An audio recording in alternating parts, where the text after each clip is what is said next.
I never thought something this weird could happen to me. My name's Luke. I'm 28 and I work as a barista at a 24-hour cafe downtown.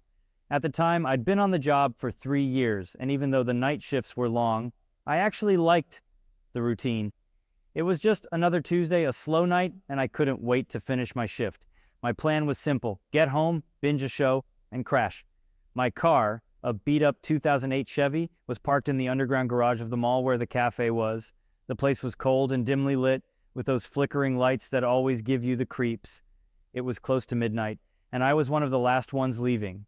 That night I left the cafe with my backpack slung over one shoulder and one earbud in, listening to a true crime podcast I usually play to pass the time. The parking garage was nearly empty, just 3 or 4 cars scattered around. Then I noticed something odd. A black sedan pulled into the garage through the same entrance I had just used. It drove in slowly, like it was searching for a spot. At first, I didn't think much of it, but something felt off. The car didn't park. It just stopped in the far corner, headlights off, blending into the shadows. I felt this weird chill run down my spine, the kind you can't really explain. I tried to brush it off. Probably someone on their phone or waiting for someone else, I thought, trying to shake off the creeping paranoia. I picked up my pace, the sound of my boots echoing against the concrete floor. It was like the whole garage was amplifying every little noise I made. When I got closer to my car, I glanced back toward the sedan. It was still there, parked in the shadows.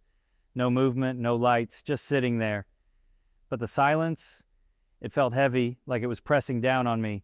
I climbed into my car quickly and locked the doors without even thinking. My heart was racing more than I wanted to admit, but I kept telling myself it was nothing.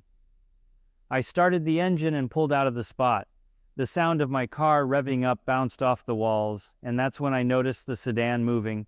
It was pulling out of the corner and creeping behind me, still with no headlights on.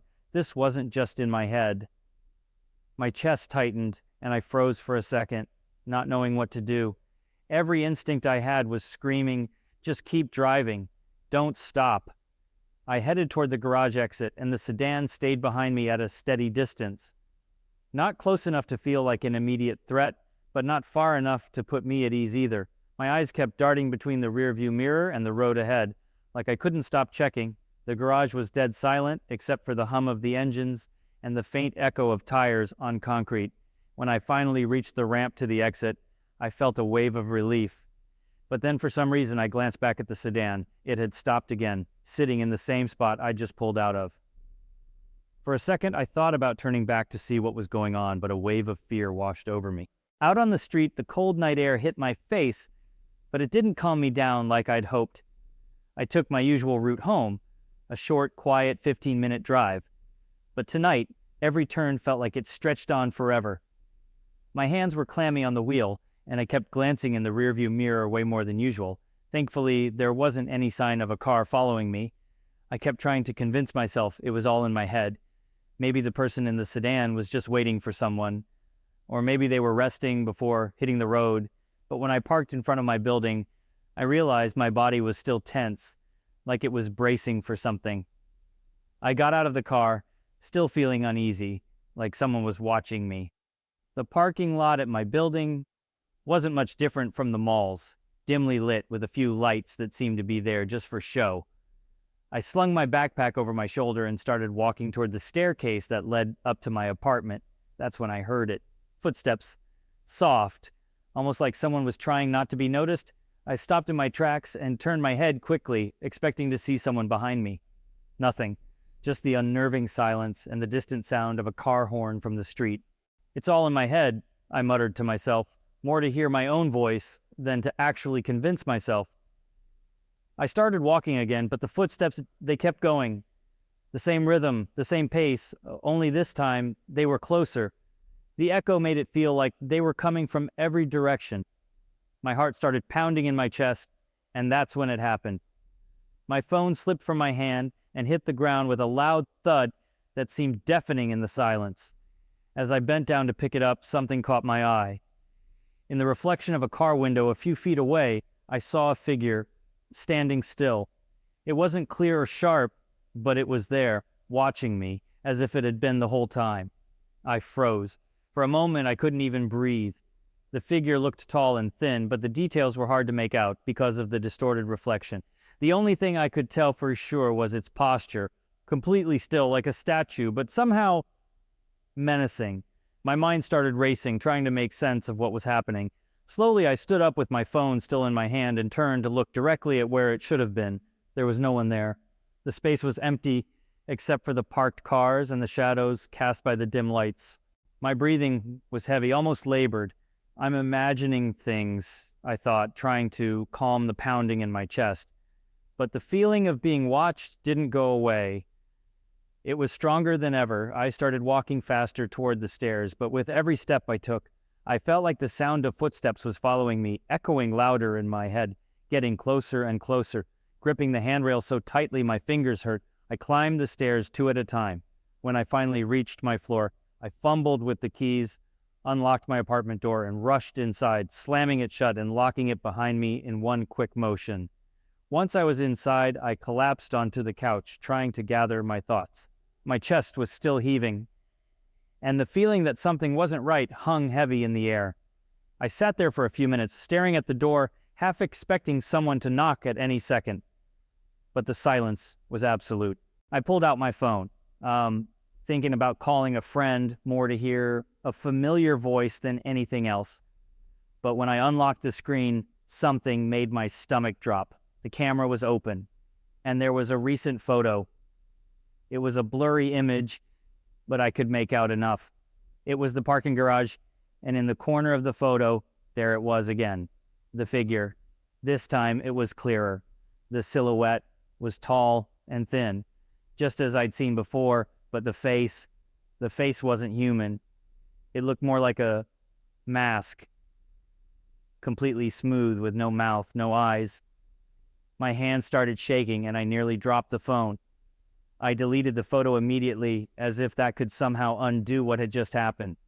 But my mind couldn't stop replaying the last few minutes.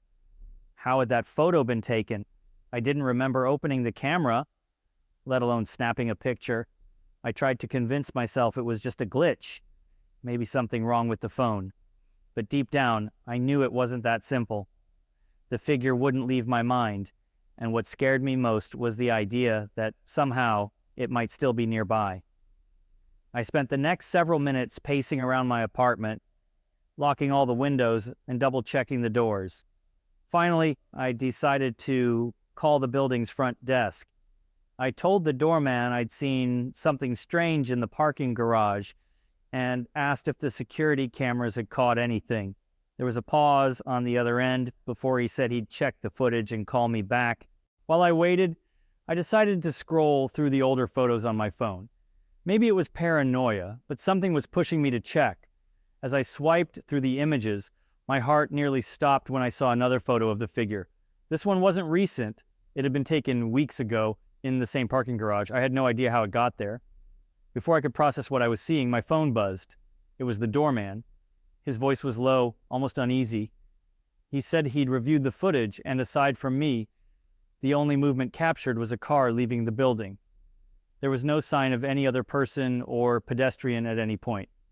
I hung up the phone, my hand trembling, the unease in my chest growing heavier. The doorman had been clear. There was no one else there but me. So how did those photos exist? My mind raced. Maybe my phone had been hacked, or someone had planted something on it, but that didn't explain what I'd seen in the car's reflection or the footsteps in the garage.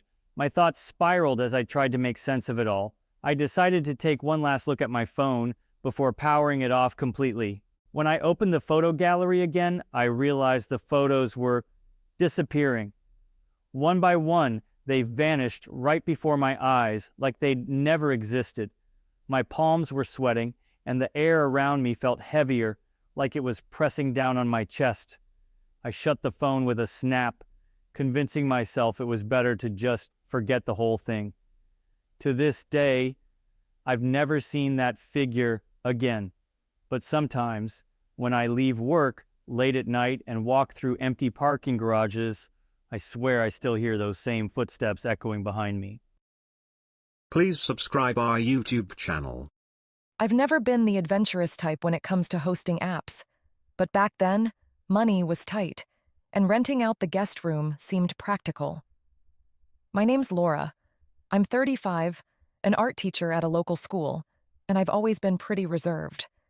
My house is small but cozy, a place I put together with care after my divorce about 2 years ago. Since then, living alone had become my peaceful routine. The ad caught the attention of a college student named Philip, 22, who came across as polite and friendly in our messages. He needed a place to stay while doing an internship in the city, and I decided to take him in. He arrived on a Sunday with 2 small suitcases and a slightly shy smile. Everything seemed normal. For the first week, Philip was the ideal tenant. He was out all day, came back in the evenings, we exchanged polite small talk, and then went our separate ways. But by the following Saturday, I started noticing strange things. That morning, when I went to the kitchen to make coffee, I saw the silverware drawer was completely disorganized. It wasn't a huge mess, but I'm a bit obsessive about keeping things in order, so it bothered me. I figured he'd been looking for something and didn't know where to put it back. Later that same night, I went to check the front door before bed, like I always do, and found it unlocked. I knew I had locked it. I sighed and thought, college kids can be so absent-minded. Then Monday rolled around, and something else strange happened. It was about 3 a.m. when I woke up to a faint noise, like footsteps. I live in a quiet neighborhood, but the house is old, with wooden floors that creak sometimes from the wind or temperature changes. That's what I told myself at first. But these footsteps sounded deliberate. Like someone was pacing back and forth in the hallway. Still half asleep, I got up to check. The hallway was empty, and Philip's bedroom light was off. I took a deep breath and went back to bed, convincing myself it was just my imagination. But it took me a while to fall asleep after that. By Wednesday, things were getting harder to brush off. After a long day at work, I came home to find the lamp in the living room switched on. It didn't seem like a big deal, but I was absolutely sure I'd turned it off before leaving. I started feeling a bit uneasy, not exactly scared, but like something wasn't quite right. That night, I decided to talk to Philip. When I brought up the unlocked door and the lamp, he seemed genuinely confused. "I'm out early and don't get back until late," he said, frowning. "Maybe you just forgot?" It was a logical explanation, but something about the way he said it made me feel unsettled. Almost like he knew more than he was letting on. Then came Friday night. After an exhausting week, I decided to relax on the couch with a movie. Philip had left early that morning and didn't come back for dinner, which wasn't unusual. Around 10 p.m., I heard a noise upstairs, like something heavy being dragged. My heart started racing. I grabbed my phone, thinking about calling him, but then remembered he hadn't said anything about coming home early. I crept upstairs, trying to make as little noise as possible. When I reached the hallway, everything was dark and quiet. His bedroom door was slightly ajar, but the room looked empty. A chill ran down my spine, like someone was watching me. I hurried back downstairs, trying to convince myself it was just paranoia. Later that night, I went to the kitchen to grab a glass of water and noticed something bizarre. The silverware drawer, which I had reorganized that morning, was completely out of order again. But this time, there was something different. A fork was wedged into the side of the drawer, as if someone had jammed it in so forcefully that it left a mark on the wood. My breathing grew heavy. Who would do something like that? And why? I decided I'd have a serious conversation with Philip the next day, but exhaustion and fear got the better of me. I ended up going to bed with my bedroom door locked and a chair braced against it, just to be safe. On Saturday, I woke up determined to get to the bottom of things. I waited for Philip to come home, but he didn't show up all day. What was strange was that even with him gone, the uneasy feeling in the house didn't leave. It was like the house itself felt alive. That afternoon, while I was cleaning the living room, I noticed something new. One of the picture frames on the wall was crooked. It might sound trivial, but I have an almost obsessive need to keep everything perfectly aligned. The frame looked like it had been moved recently, and there was a mark on the wall, as if someone had pressed on it with force while adjusting it. That same chill ran down my spine. There was no way this was just a coincidence. Later that evening, I heard the front door open. I walked into the living room expecting to see Philip, but the house was empty. I checked the door. It was slightly ajar, but not locked. A cold gust of wind from outside hit me, making my stomach churn. I rushed upstairs and went straight to his room. I knocked on the door, but there was no response. Slowly, I turned the handle and saw that the room was empty. His suitcases were still there, along with some clothes draped over a chair, but it looked like he hadn't been sleeping there for days. That's when I noticed a faint light coming from the bathroom next door. The door was shut, but light seeped out from underneath it. My heart felt like it was going to leap out of my chest as I moved closer. With a trembling hand, I knocked on the bathroom door. "Philip, are you in there?" The silence that followed was deafening. I waited for a few seconds, trying to convince myself that he would answer, open the door, and I'd laugh at how silly I was being. But nothing happened. I knew I had to open the door. The sound of the latch turning echoed in the empty hallway, and my heart was pounding so loudly it felt like it was competing with the silence around me. As I pushed the door open slowly, the first thing I noticed was the mirror. It was completely fogged up, like someone had just taken a hot shower. But I hadn't heard the shower running. In the center of the mirror, a message was written in large, uneven letters, as if someone had traced it with their finger in the steam. "You shouldn't be here!" My body froze. I felt ice cold from head to toe, as though all the energy had been drained from me. I glanced around the bathroom, searching for some logical explanation, but it was empty. No sounds, no presence. Just that message on the mirror, screaming at me in total silence. With every passing second, the feeling that I was being watched grew stronger. My instincts screamed at me to get out of there, and that's exactly what I did. I ran down the stairs, practically sprinting, my heart pounding, and grabbed my phone to call Philip. This time, I wasn't going to wait to ask anything in person. The call went straight to voicemail. I tried again, but it was the same. I stood in the living room for a few minutes, trying to process what had just happened. Part of me wanted to leave the house and never come back, but another part, maybe my stubbornness or pure curiosity, told me I needed to figure out what was going on. I grabbed my car keys and decided I'd leave the house, at least for the night. But when I turned the knob on the front door, it wouldn't budge. I had locked it, of course, but something felt different. The key turned in the lock, but the door wouldn't open, as if something was holding it shut. That's when I heard a sound coming from upstairs. It wasn't footsteps this time, but something lighter, almost like fabric dragging across the floor. I closed my eyes for a moment, trying to muster up courage. "This can't be happening," I whispered to myself. With shaky legs, I climbed the stairs again and stepped into the hallway. The bathroom light was off now, but Philip's bedroom door was wide open, as if someone was waiting for me to come in. Every fiber of my being screamed at me to turn around and run. But something, maybe desperation for answers, pushed me forward.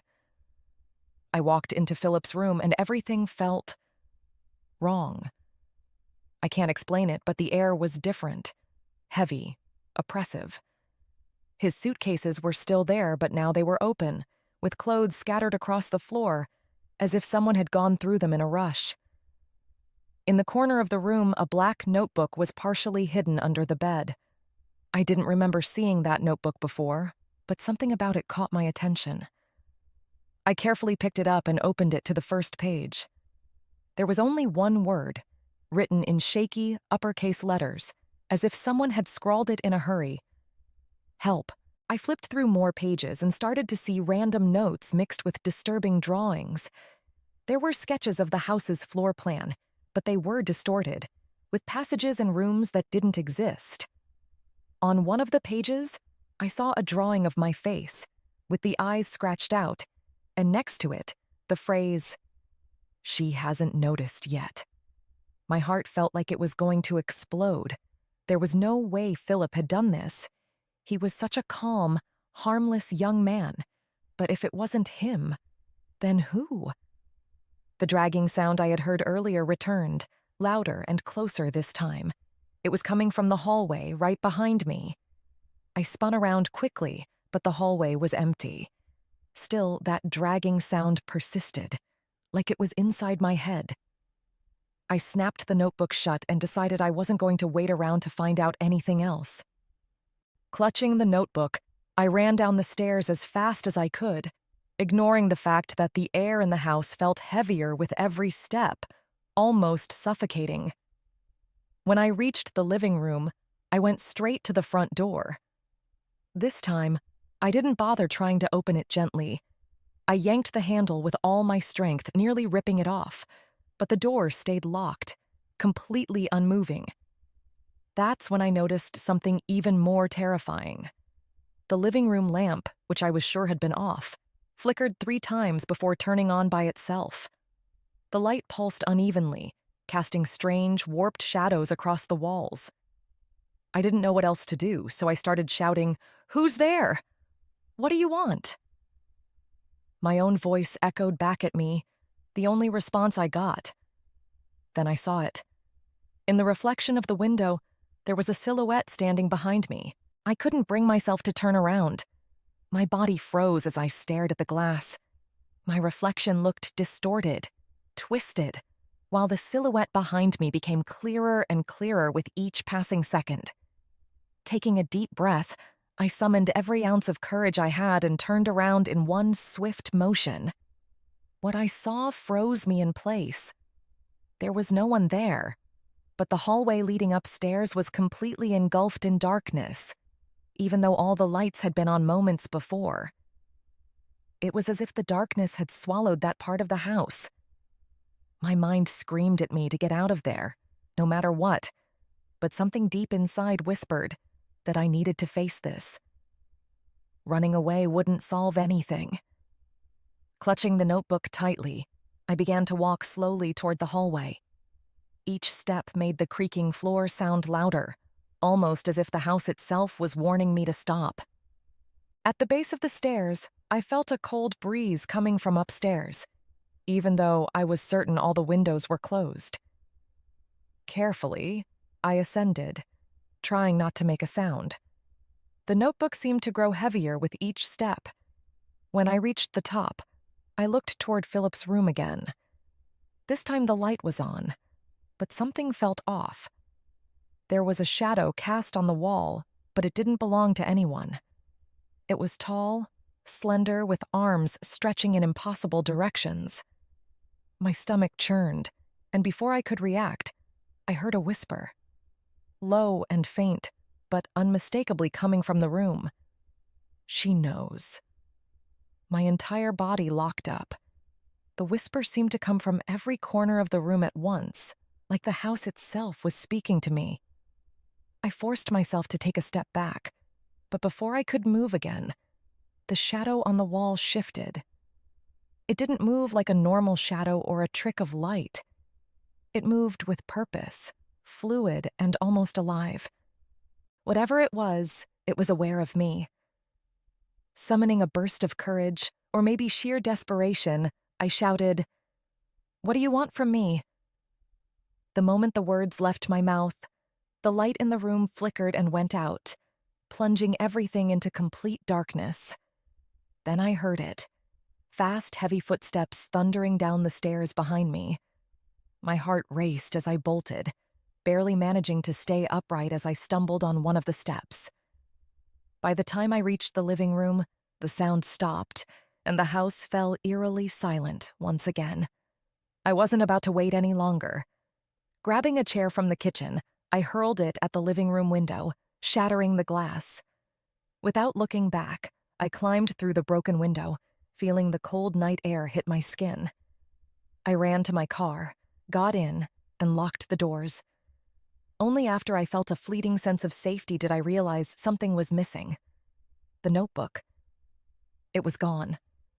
The next day, still shaking from fear and exhaustion, I returned to the house with the police.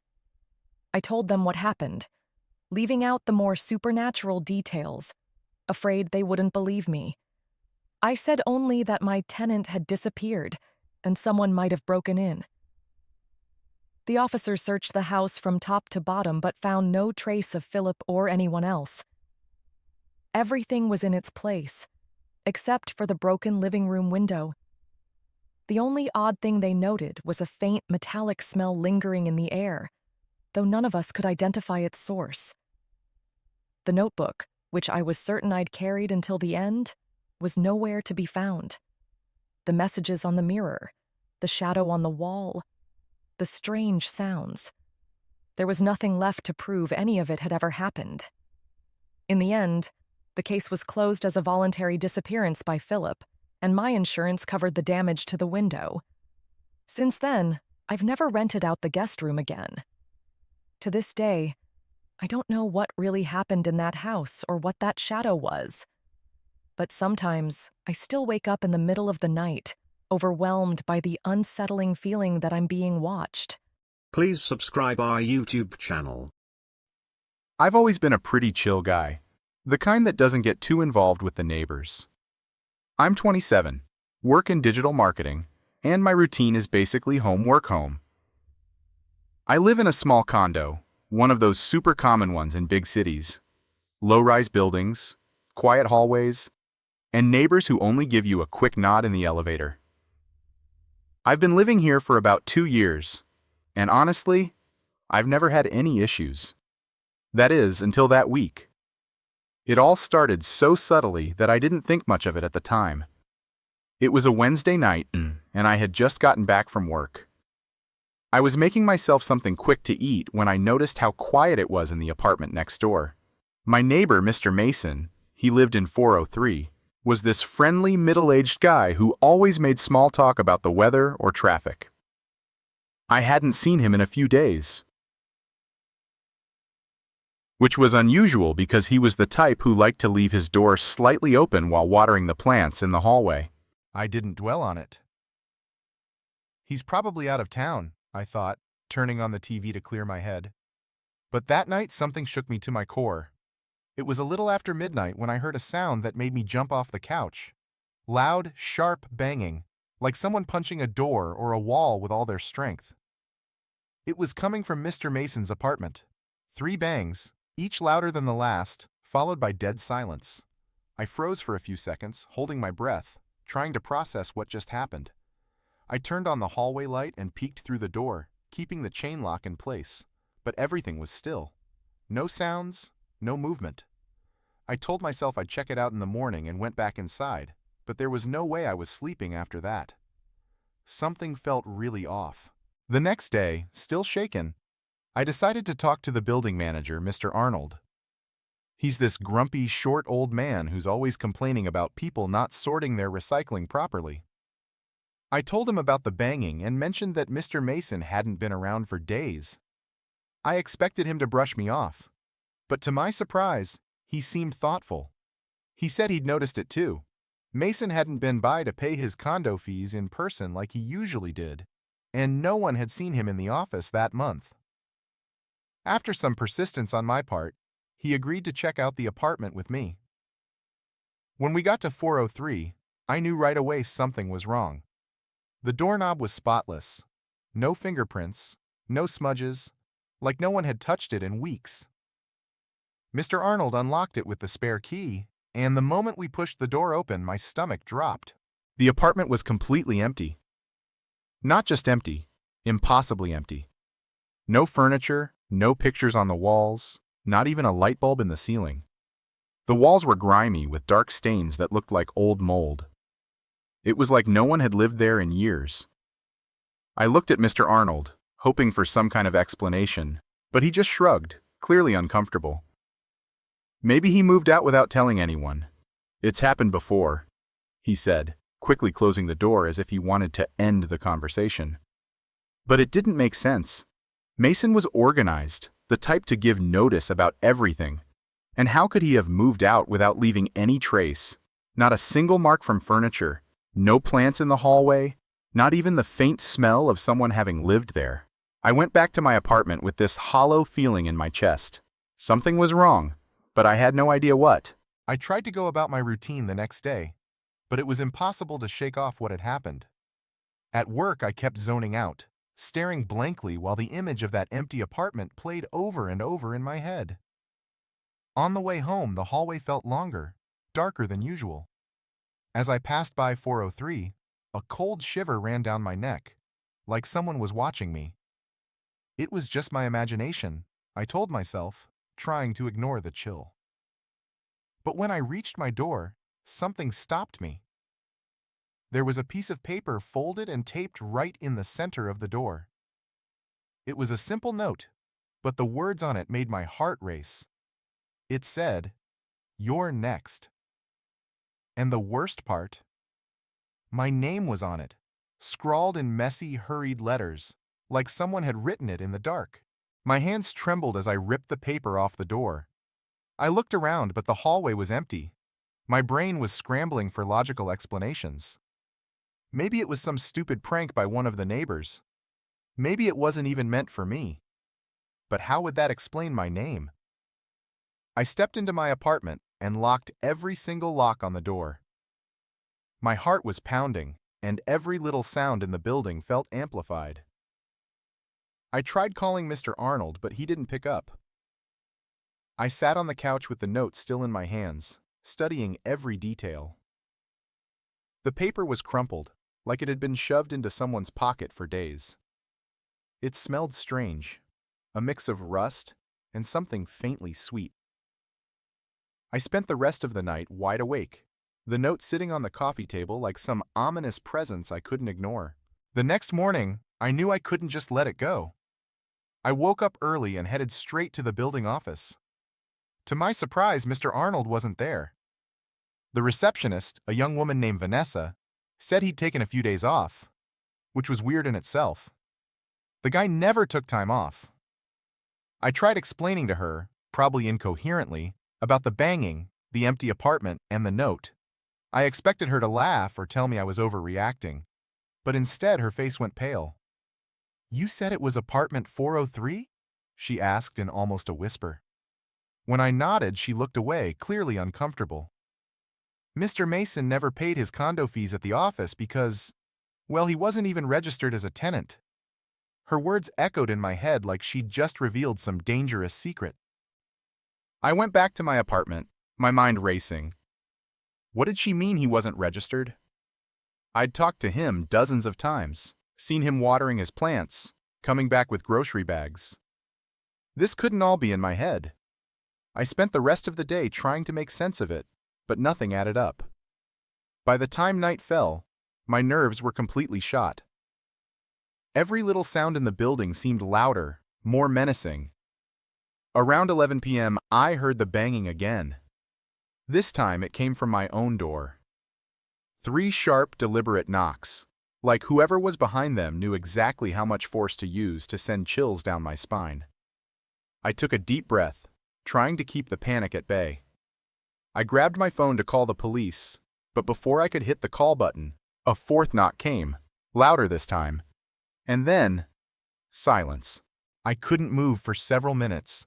Every instinct in my body told me to stay put, but curiosity, or maybe desperation, got the better of me. I grabbed a kitchen knife, more for my own sense of security than anything else, and crept toward the door with cautious steps. I looked through the peephole, but the hallway was empty. No shadows, no movement, nothing that could explain the knocking. My heart felt like it was about to burst out of my chest, but somehow I found the courage to unlock the door and crack it open just enough to take a look. The hallway was exactly as it should be. Quiet, still. But there was something off, something you could barely notice in the air. It was that same strange smell as the note, that metallic, sickly sweet odor that made my stomach churn.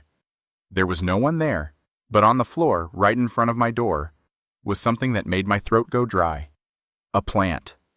It was one of those ferns that Mr. Mason used to leave in the hallway. I was sure it was the same one.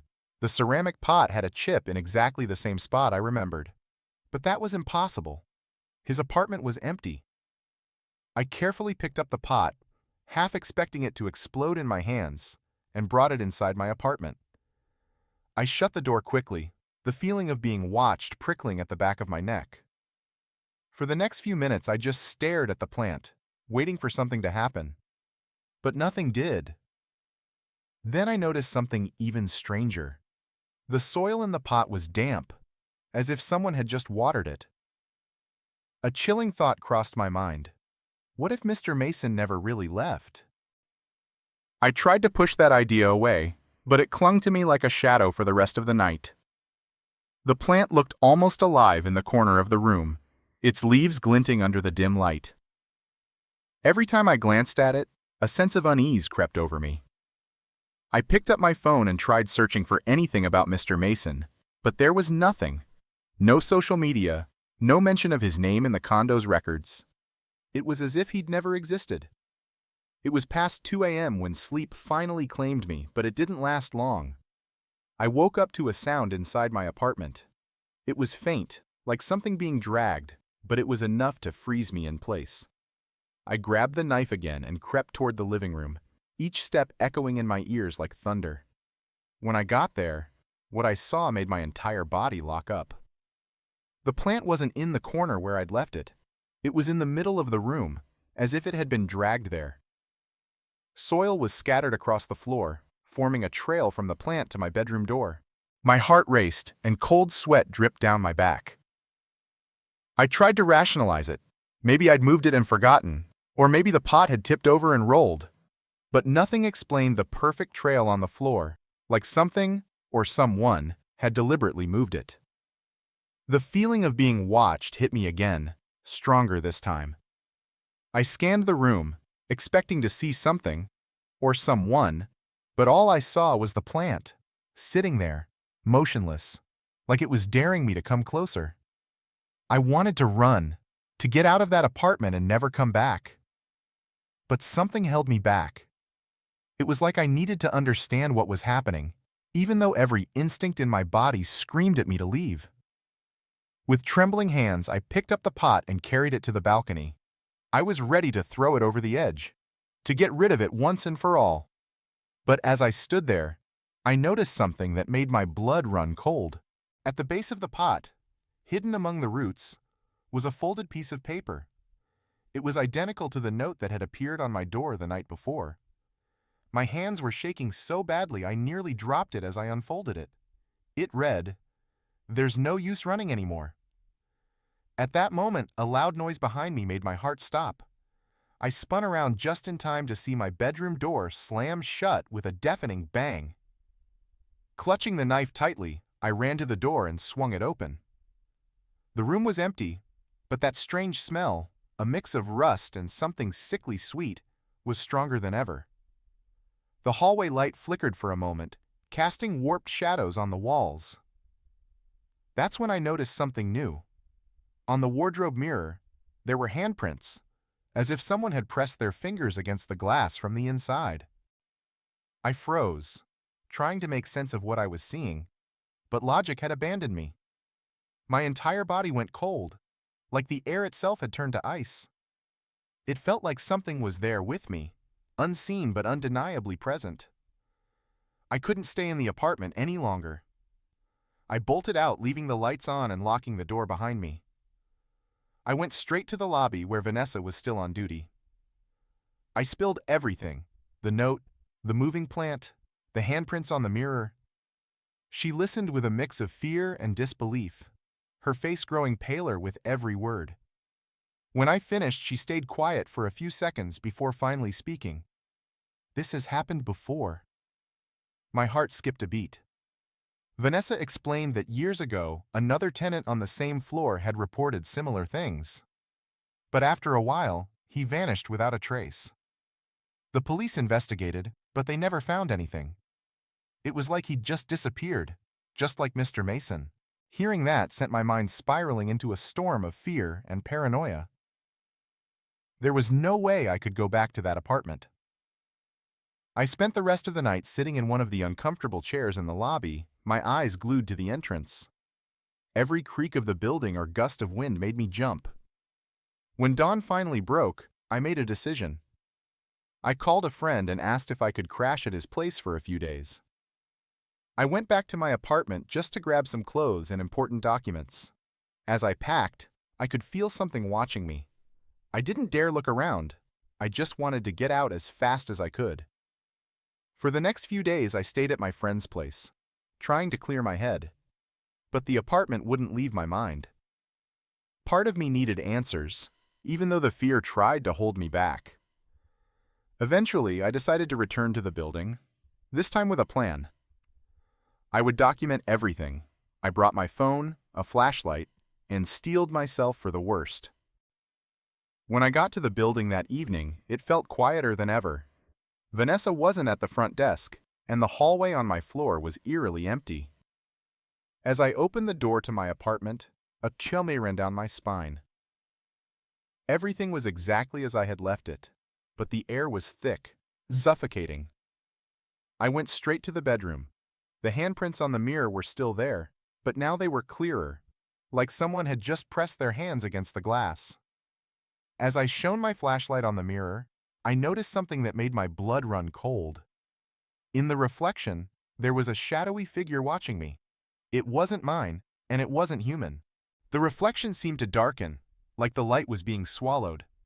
Then I heard it, a low, raspy laugh, coming from somewhere behind me. I didn't look back. Acting purely on instinct and terror, I swung the knife and shattered the mirror.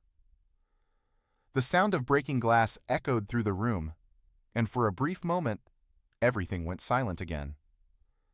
That was the last time I ever stepped foot in that apartment. I terminated my lease the same day and moved to a different neighborhood. To this day, I can't explain what happened.